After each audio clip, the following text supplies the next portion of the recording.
Aquest respecte públic, com que en este moment s'ha aparegut a la vora del mar, prop al port i la torre del Pinet, una casa que diu «Soc per ells», cuya notícia rembla de goig ha sigut rebuda per Francesc Cantó, atalaya de Pinet, correguen ple d'alegria tot el poble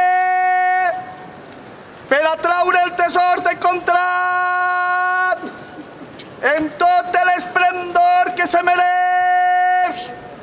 Reina l'entusiasme